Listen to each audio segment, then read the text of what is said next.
Welcome. The current session focuses on slang in the 19th and the 20th century, and I hope by the end of the session you would be able to understand its nature during the 19th and the 20th centuries. Well, my dear students, what is a slang?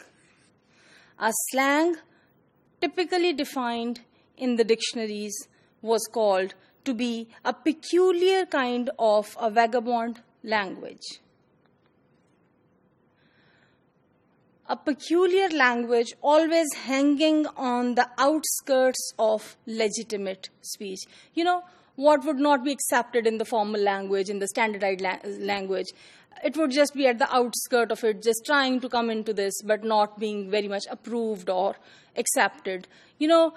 People who would be illiterate, people who would be less educated, people who would use it in less formal situations, in very informal situations, certain expressions, those expressions would be called slang. However, slang always tries to, pushing into, trying to come into the language to be acceptable. Well, the attitude towards slangs during the 19th and the 20th century is that slang is a part of language. And because languages are living beings, because they grow and they change and they take shapes and forms, and they have parts that we like and they have parts that we don't like. So, being a part of the language, slang exists, whether one likes it or not. The second important aspect is that, of course, if it exists, it cannot be ignored. In fact, 19th century is the time when growth of a more objective and scientific approach towards or attitude towards slang took place. For the first time in the 19th century, it was taken as, being a part of language as it is. It was not condemned. Well, my dear students, if we go back in the history, it is very interesting to know during the 17th and 18th centuries, it was criticized a lot. In Johnson's dictionary, the word slang does not occur. In its early use, it always has a derogatory force. It was always taken as something negative, something as bad language, something as not very good language. However, later on, it is in 1828, that is the beginning of the 19th century, Webster's dictionary, provides that, and Webster says it is as low, vulgar, unmeaning language. But, as an item, it is present there.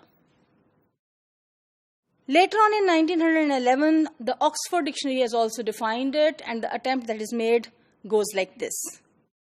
Language of a highly colloquial type. So A, it is not formal, it is very informal. B, it is colloquial, below the level of the standard. Of whom?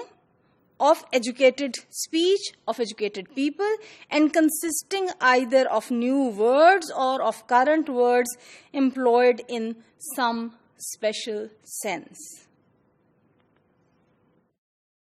So, from being unmeaning, having no sense, no meaning, a shift to having a special sense, at least by 1911 in the Oxford Dictionary, it was recognized, it was acknowledged and accepted as a word, though colloquial, having some special sense.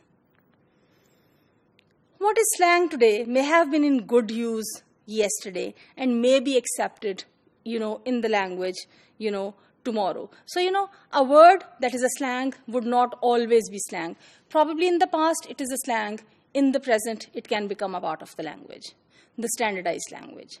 Probably it is a slang today. Tomorrow, it can become a part of the standard language. So, the position keeps on changing. Notice the example. For example, the expression, what on earth, is used an idiomatic, intensive, phrase in today's world.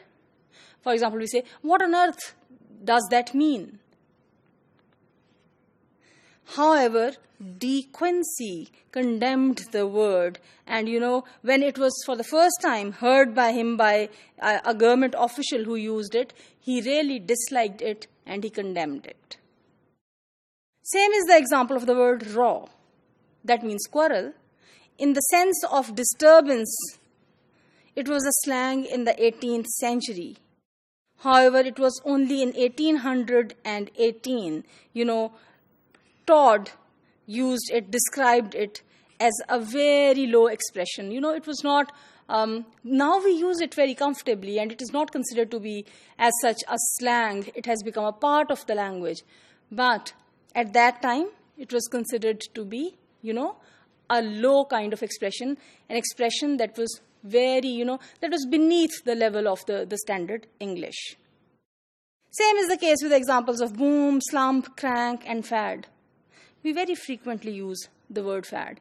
By the way, what is a fad? A fad is a kind of a temporary fashion.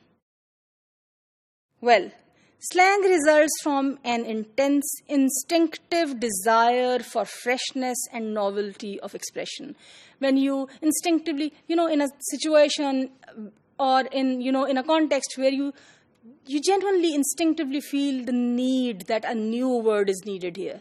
So, that word is created in that situation. That is what is a slang. Then it becomes a part of the language gradually, like nerd or geek or dweeb or dog or bimbo and scumbag.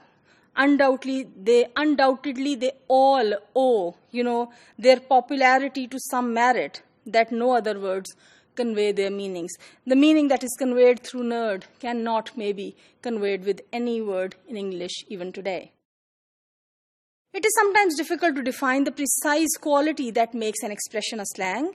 It is often not in the word itself, rather it is in the sense, actually, in which it is used. Notice, for example, put down. The expression put down is a proper enough expression when a soldier who puts down a rebellion. But the same expression can be used as a slang, to put someone down, or to refer the remark as a put down. So, for example, when you say, oh, his remark was a put down, here it is used as a slang. The role that slang plays today is greater than it has been at certain times in the past.